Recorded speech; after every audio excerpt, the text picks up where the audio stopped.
Bem-vindos a mais um programa Energia Agro, aqui no canal AgroMais. Hoje nós vamos estar recebendo o pesquisador Shizu Matsuoka para falar de cana-energia, que é um tipo de cana que tem um enorme potencial de geração de biomassa, que pode contribuir de forma muito significativa para a produção de energia aqui no Brasil. Olá, Shizu, bem-vindo. Um prazer estar aqui. Muito bem. O nosso convidado é um pesquisador na área de cana-de-açúcar já há várias décadas. Ele se formou na Exalc, trabalhou no Instituto Agronômico de Campinas desde 1973 e também foi um dos pioneiros lá no Plano-Açúcar, na época do Instituto do Açúcar e do Álcool, e depois esteve durante muitos anos pesquisando cana-de-açúcar na UFSCar, em Araras, e esteve envolvido com o desenvolvimento de vários projetos para o melhoramento de cana-de-açúcar. Professor Shizu, por favor, nos explique o que é a cana-energia, quais são os seus atributos principais e se existe um tipo só de cana-energia ou se existem vários tipos. Por favor, nos explique o que é o futuro e o que é o potencial da cana-energia. Sim, a cana-energia típica, que o pessoal mais conhece, é a cana de altíssimo teor de fibra, né? Se a cana convencional tem de 10 a 13% de fibra, essa cana-energia tem o dobro de fibra, ou seja, de 20 a 26% de fibra. Então, é uma cana que se presta para a produção de biomassa. Entretanto, existem vários tipos de cana-energia. Nessa proporção entre fibra e sacarose, ocorrem diversas proporções. E a cana mais fibrosa é essa que nós falamos, de 20 a 26% de fibra. Mas existem canas intermediárias entre a cana convencional, de 10 a 13% de fibra, e essa de 26%. Essa cana intermediária tem aí de 15 a 18% de fibra e tem sacarose comparável à da cana convencional. Então, é uma cana que pode ser utilizada nas usinas de destilarias de hoje, né? E qual a vantagem dessa cana-energia? A cana-energia é uma cana que nós chamamos mais resiliente do que a cana convencional. O que é ser mais resiliente? Mais resiliente é uma planta que suporta mais os estresses, né? Assim, quando sobrevêm diferentes tipos de estresse que a cultura está sujeita durante todo o ano, a cana-energia se recupera melhor quando sobrevém uma condição de melhoria, né? Essa resiliência, né, ou maior resistência ao estresse, que é uma grande vantagem da cana-energia. E por que é que ela tem mais resiliência? Porque ela tem um sistema radicular muito vigoroso e profundo, né? Então, esse sistema radicular da cana-energia é mais do que o dobro da cana convencional. E, além disso, essa cana tem um órgão que a cana convencional não tem, que é o rizoma, né? O que na prática, aí, normalmente, o pessoal diz que é rizoma da cana, não é rizoma da cana botanicamente. O que a cana convencional tem é o estolho, ou seja, a parte enterrada do colmo no solo. Aquele é estolho, não é rizoma. Rizoma, botanicamente, é um órgão que cresce subterraneamente, embaixo do solo, horizontalmente e não verticalmente, né? Então, esse rizoma é que dá mais resiliência também, a cana-energia, ou seja, ela subsiste nas condições de estresse porque tem esse rizoma, que é um órgão de resistência, né? Esse rizoma não armazena açúcar, ele armazena fibra. Então, é um material muito fibroso e muito duro. e que então resiste às condições estressantes do solo, né? E geralmente o que é uma condição estressante mais comum é a seca, né? A seca é que estressa muito a planta e quase todos os anos nós vemos aí o pessoal reclamando da seca, né? E a queda da produtividade. E por quê? Porque além da seca, nós temos aí uma questão que vem junto com a seca, que é a falta de absorção de nutrientes, porque os nutrientes são absorvidos pela água que a raiz absorve, né? Então, junto com a falta d'água, vem a falta de nutrientes. E aí, então, a planta tem mais problemas de produção, porque toda a sua fisiologia fica afetada e, então, a parte aérea não produz o que deveria produzir numa condição sem estresse, né? Essa que é a grande diferença. É, Uma e, pergunta, Sisu, uma sim, pergunta. A cana convencional, aqui na região Centro-Sul, tem uma produtividade média em 5 a 6 ciclos, né? Ou ciclo de 5 a 6 anos, uma produtividade média de 75 a 80, 81 toneladas por hectare. sim. Nas usinas mais produtivas, e que têm manejos mais adequados e têm produtividades maiores, a produtividade média neste ciclo de 5 ou 6 anos pode chegar até a mais do que 100 toneladas. 105, às vezes até 110 toneladas por hectare, em média, desses 5 ou 6 anos do ciclo da cana. No caso da cana-energia, qual é a produtividade que pode se esperar com uma condução normal, uma prática usual de condução da cana-energia? Então, a produtividade acima de 100 toneladas, em média 5, 6 cortes, na cana convencional é uma coisa excepcional, né? Nós não temos muitas fazendas que produzem isso, são casos excepcionais. Tanto é que a média geral de São Paulo está em 75, né? Para chegar em 100, realmente é uma distância grande.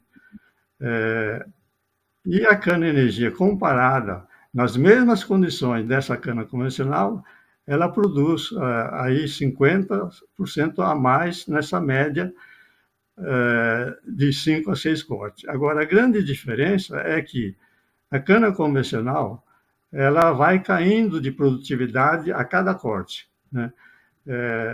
E assim, por exemplo, na cana-planta, primeiro ano, ela produz lá 120, 130 toneladas, mas essa produtividade vai caindo de forma que a média de corte de cana no estado de São Paulo não chega a 5, né? Não chega a 5, porque 5, 6 cortes é coisa excepcional.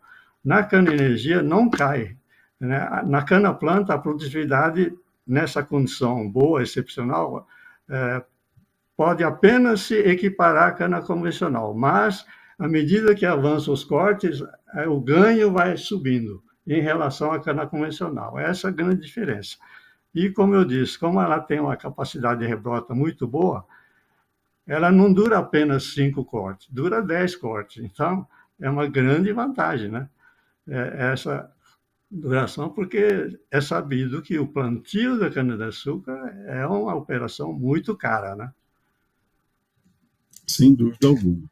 E a vantagem da cana-energia, por ter um teor de fibra maior e essa cana intermediária, cana-energia intermediária, com um teor de açúcares equivalente ou próximo da cana convencional, a vantagem da fibra adicional é exatamente a possibilidade de produção de mais bioeletricidade, etanol de segunda geração e até também a sua utilização em biodigestão, né, para a produção de biogás e biometano. Então, sem dúvida, uma, uma, uma planta que traz essas vantagens que são muito bem-vindas. Agora, nos conte, por favor, como é que está a tecnologia para a colheita dessa cana. Se usam as mesmas máquinas que são utilizadas, as mesmas colhedoras que são utilizadas na cana convencional, ou o método de colheita é um pouco diferente? Nós testamos vários métodos de colheita, né, porque essa alta produtividade realmente é uma dificuldade, né? E além de ser essa alta produtividade, a cana-energia, aquela de alta fibra, ela tem um como bastante fino, né? E então isso na máquina convencional era problema. Havia muita perda do como no campo. Mas várias áreas foram colhidas com as máquinas convencionais. Agora, a cana intermediária, ela também é intermediária em diâmetro de colmo, né? Então, essa questão da cana muito fina já fica descartada. Ela tem um diâmetro intermediário e algumas canas convencionais, inclusive, são finas, quase que praticamente equiparável à cana-energia. Então, a colheita pode ser feita da forma normal, pelas colhedeiras normais. Hoje existem colhedeiras muito eficientes, né? Mas a cana-energia produz, inclusive, muito mais folhagem do que a cana convencional. Já no caso dessa cana intermediária, não é muito mais, é uma produção um pouquinho maior de folhagem. Então, é necessário também, nesse caso, fazer o desponte como se faz na cana convencional.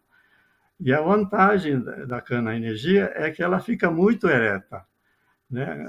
Das canas convencionais, aí, muitas tombam muito e na colheita você nem consegue fazer desponte normal, porque as canas estão com todas as alturas diferentes.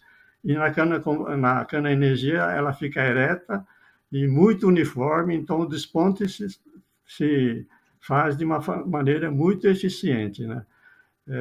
E essa palha que fica, que é mais volumosa do que a cana convencional, pode ser recolhida depois, como hoje muitas usinas fazem, recolhendo, por exemplo, 50% da palha, né? Para poder queimar na caldeira ou fazer, dar outros fins, mas geralmente queima na caldeira junto com o bagaço e você tem aí, então, mais energia para poder tocar a usina e ter sobra na cogeração, né? E voltando um pouquinho naquela questão da produtividade, né?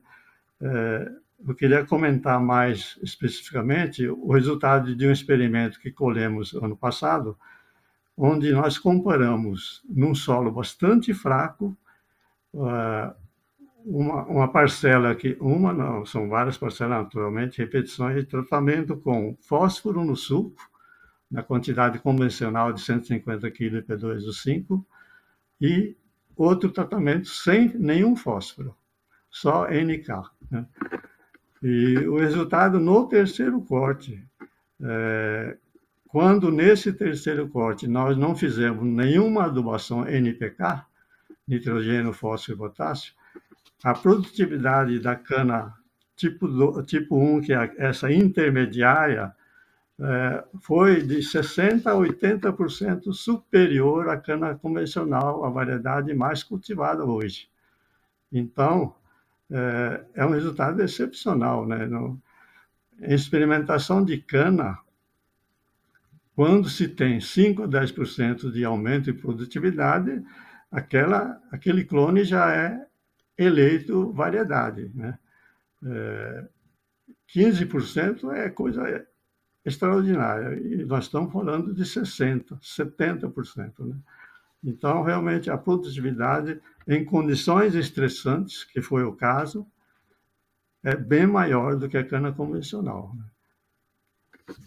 E é um estresse não só hídrico, né, Cisu, mas também a possibilidade de haver estresse por falta de fertilizante, especialmente agora Exatamente. com essa questão no Exatamente. leste europeu, né, em que há preocupações que surgem a respeito do normal abastecimento de fertilizantes no mundo inteiro.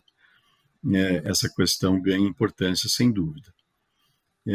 E esse clone da cana energia, tanto aquela de maior fibra quanto essa intermediária, eles surgiram, esses clones, a partir do cruzamento de variedades selvagens, variedades rústicas. Qual é a origem dessa cana-energia? Sim, a origem basicamente é cruzamento de variedades convencionais com uma variedade selvagem, espécie Saccharum spontaneum, né? A cana cultivada é Saccharum officinarum e essa selvagem é Saccharum spontaneum. Existem várias espécies selvagens, várias, né? Coleções de germoplasma de espécies selvagens tem aí 3.000, 4.000 acessos diferentes, né? Existem, naturalmente, então, alguns tipos que servem para esse cruzamento. A longo prazo, vários tipos servem, mas a curto prazo são alguns tipos apenas que conseguem produzir essa cana-energia. Na verdade, lá no início, quando começou, mais de 100 anos atrás, o melhoramento genético de cana, o que eles obtinham lá era cana-energia nas primeiras gerações, né? Quando se vê uma foto de cana das primeiras gerações, lá de 100 anos atrás, o que se vê é uma cana-energia. É que a cana-energia, naquela época, naturalmente, não interessava, né? Então, eles tiveram que fazer backcross, retrocruzamentos, para aumentar o teor de sacarose e diminuir o teor de fibra. Então, na verdade, a cana-energia não é novidade nenhuma, mas é essa cana obtida através do cruzamento de cana convencional com esse Saccharum espontâneo. Muito bem. E existe um mercado, né, muito promissor para essa fibra de biomassa, tanto na forma de etanol de segunda geração, ou etanol celulósico, até agora também pellets de bagaço, né, que começam a ser exportados, Sim, principalmente para a Europa, para substituição de carvão mineral, e também para biodigestão, para a produção de biogás e biogás purificado, denominado biometano, que tem um potencial enorme, aqui no Brasil estimado aí em cerca de 120 milhões de metros cúbicos por dia, o que equivale a aproximadamente 44% da demanda atual de diesel fóssil. Então, um potencial muito grande, e essa entrega poderá ser feita, poderá ser capturada através da cana-energia, e essa variedade a que você se refere, que produz a mesma quantidade de açúcares, mas produz mais fibra, pode ser uma biomassa, uma planta de grande potencial para manter a produção convencional de etanol e açúcar, mas oferecer essa fibra adicional para viabilizar todos esses produtos. Você imagina que a cana-energia vai crescer e vai ser cada vez mais valorizada aqui no Brasil por conta desse potencial? a cana convencional é milenar, né? E sempre, então, o que se procurou foi obter uma cana com baixo teor de fibra. Então, falar em alto teor de fibra parece um sacrilégio, né? Mas, diante de tudo isso que você mesmo mencionou, desse potencial energético da cana, né? Eu vejo que a cana-energia realmente tem o seu lugar, né? Porque além de todas essas opções que você mencionou, tem aí ainda carro híbrido à base de etanol, né? Que vai, provavelmente será o modelo pioneiro do Brasil, né? O plástico verde, a, as refinarias de álcool, né? Que daí se produz quase que praticamente todos os produtos que se produzem a partir do petróleo, etc, etc. Então, o potencial do Brasil nessa área é muito grande, né? O que é preciso é que existam empresários que queiram ser pioneiros e queiram assumir algum risco, né? Porque se não inovar, se não assumir risco, vamos ficar na mesmice, né? Não saímos do lugar. A cana, a indústria sucroalcooleira brasileira evoluiu muito nesses últimos 50 anos, né? Muito mesmo, né? Você vivenciou tudo isso, né? Nós E a vivenciamos tudo importância, isso. é, e a importância, né, Sisu, disso é de que nós estamos falando de energia renovável, né?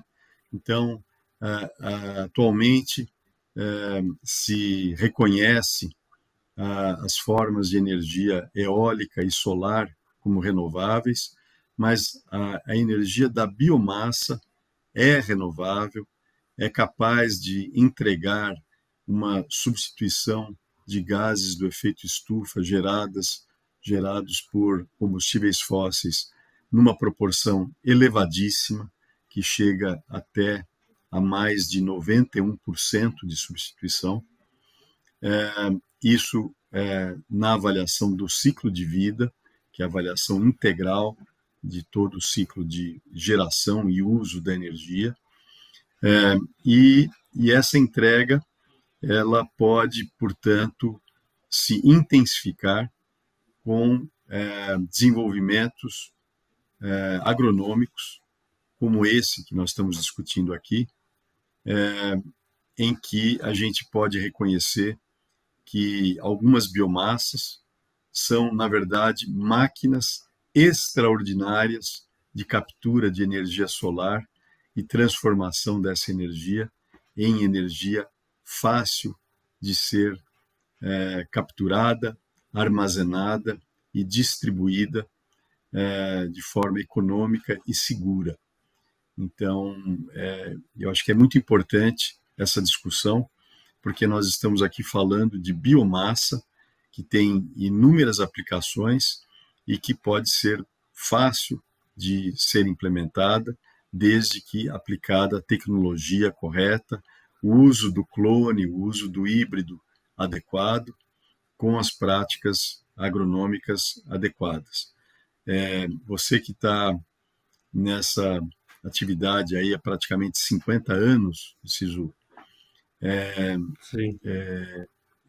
viu toda essa evolução acontecer, e quando a gente fala em rendimento agroindustrial advindo da cana, na década de 70, quando você começou a trabalhar, e eu também, a produtividade média agroindustrial aqui no Brasil era de 2.100 litros de álcool equivalente por hectare.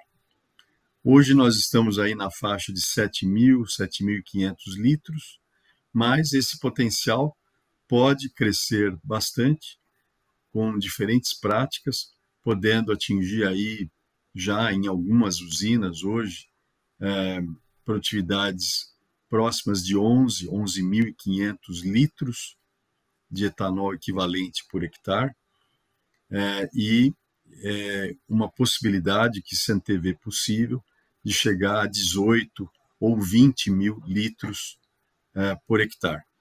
Então, é exatamente disso que a gente está conversando, sobre esse potencial, e o que você traz aqui à discussão, que é a cana-energia, pode ser um grande alavancador e acelerador desse processo. Então, eu pediria que você desse as suas considerações finais, resumindo aí a importância do seu ponto de vista da cana-energia, para que os nossos ouvintes recebam essa mensagem de uma pessoa que trabalhou tanto no desenvolvimento dessa biomassa. Eu só queria, então, finalizar dizendo que, nesses últimos 20, 30 anos, a expansão canavieira do Brasil ocorreu sempre em solos mais pobres, cerrado, etc., né? E esses solos estão sendo exauridos. E agora, quando se fala em expansão ainda, o que se fala é expansão para áreas de pastagem degradadas. E áreas de pastagem degradadas pressupõem solo degradado. Então, nessas condições, mais ainda, o problema da resiliência toma importância e o problema da falta de fertilizante, né? No horizonte visível, certamente que teremos falta de fertilizante e fertilizantes mais caros. O patamar do custo de fertilizante vai estar subindo e estacionando num nível mais alto, né? Então, é importante que as pessoas se conscientizem que, para obter maior produtividade, nós temos que buscar a genética, né? E a genética, no caso da cana-energia, está aí. Não é difícil obter novas variedades de cana-energia, é relativamente fácil. E o que precisamos é que os empresários realmente se conscientizem disso e consigam decidir adotar, ainda que experimentalmente, a cana-energia.